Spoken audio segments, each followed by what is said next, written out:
The strongest earthquake to hit the Philippines in 36 years struck offshore southern Mindanao this morning at 7:37 local time.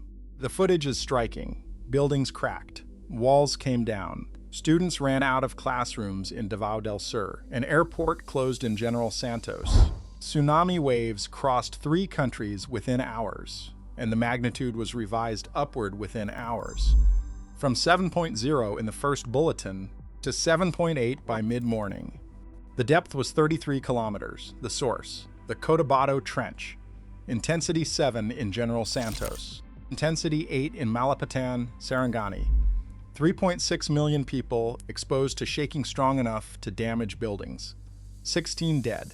More than 200 injured. A bridge with cracks. A school building collapsed. 17 domestic flights canceled. Power knocked out across the south. And the tsunami did not stay theoretical. 1 meter in Sultan Kudarat. 1 meter in Sarangani. 1.4 meters in Kiamba. 83 centimeters in Sulawesi, Indonesia. Smaller signals in Taiwan, Palau, southern Japan. 9 Philippine provinces evacuated their coasts. It is no longer a question of whether the Cotabato Trench can produce a tsunami. It already did. This is the same trench that produced the Moro Gulf earthquake on August 17, 1976. That earthquake measured magnitude 8.1. The tsunami that followed killed 8,000 people, most of them while still asleep, remains the deadliest natural disaster in modern Philippine history. It is no longer just a fault on a map. It is a structure with a body count. But here is the detail that tells the real story. PHIVOLCS, the Philippine Institute of Volcanology and Seismology, has been watching this trench for 7 decades. They have seismometers across Luzon, Visayas, and Mindanao. They have ocean tide gauges on every Philippine coastline. They have a real-time link to the Pacific Tsunami Warning Center. They have issued tsunami warnings before. They have evacuated coastal provinces before. They have revised magnitudes upward before. And within hours, the chief of their Seismology Division identified the source by name. This is the structure responsible for the 1976 Moro Gulf earthquake and tsunami.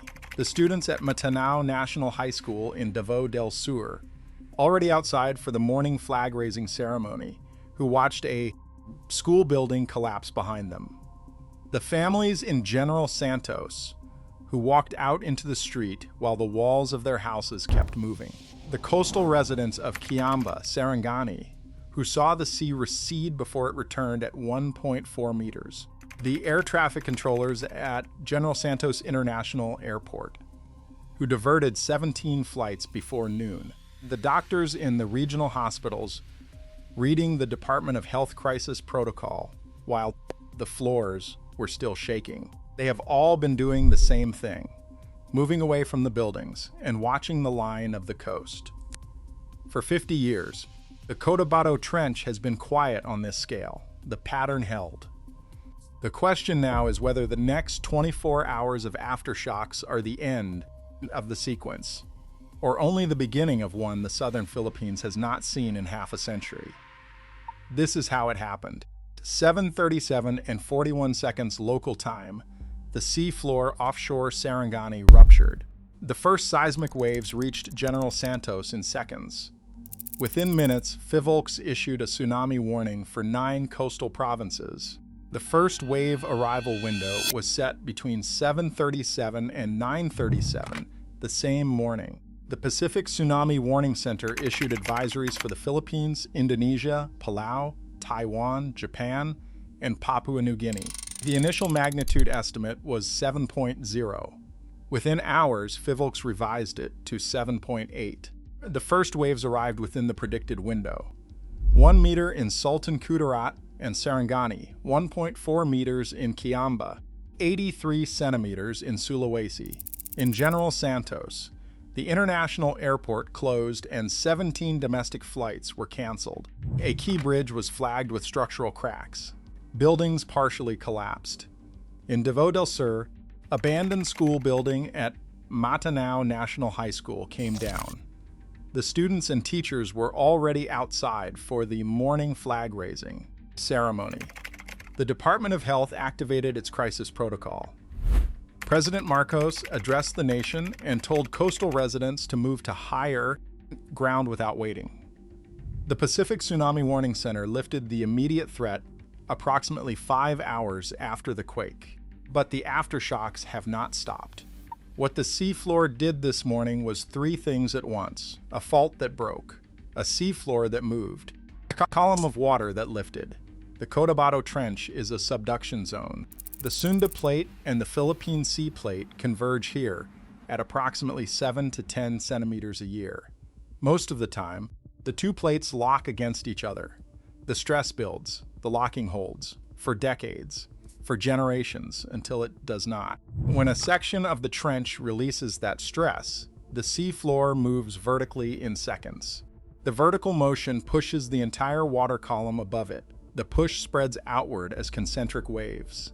That is the tsunami, rupture, the official term for what happened along the Cotabato Trench at 7:37 this morning. A fault surface, tens of kilometers long, breaking in seconds, releasing energy that had been stored for 50 years. Unlike Mayon's slow disgorgement of magma along the Miisi Gully, this was sudden. Unlike a volcanic earthquake, magma forcing its way through rock, this was tectonic. Unlike Mayon's daily bulletins, for 155 consecutive days, this was 12 seconds of motion the entire southern Philippines felt at once. When the seafloor lifted, the water had to go somewhere. It went outward.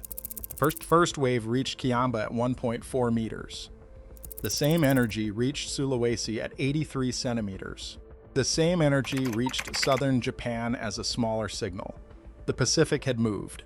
That is what the gauges along the western Pacific were reading, while the buildings in General Santos were still settling. To understand what is actually happening under the surface, look at the structure that just moved. The Philippines sits on the Pacific Ring of Fire, the most seismically active region on Earth. The Cotabato Trench runs along the southern coast of Mindanao. The convergence between the Sunda Plate and the Philippine Sea Plate here is not clean. It's oblique. Part of it is taken up by subduction along the trench. Part of it is taken up by strike-slip faults, the Philippine Fault Zone and Cotabato Fault System. The trench is a place where stress accumulates for decades at a time, until it does not. Here is what is not making most headlines. On August 17, 1976, the same Cotabato Trench ruptured.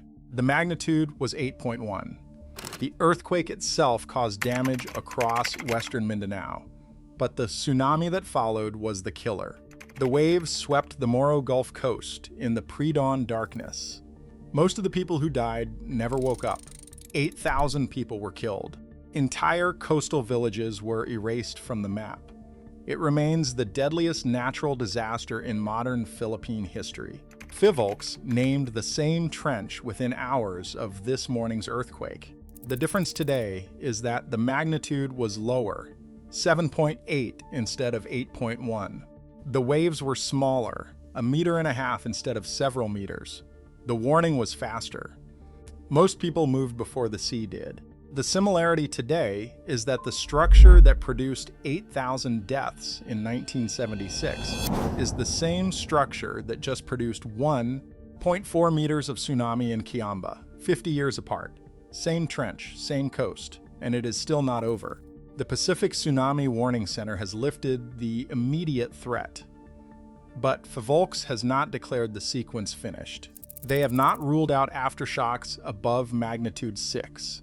They have not reopened the bridges flagged with structural cracks. The ground is still moving. The airport is still closed. The hospitals are still triaging. The damaged buildings are still being assessed. The question is not whether the Cotabato Trench can produce a deadly tsunami. It did 50 years ago, and the proof is in the death toll. The question is not whether this morning's earthquake was real. The waves were measured. The buildings collapsed.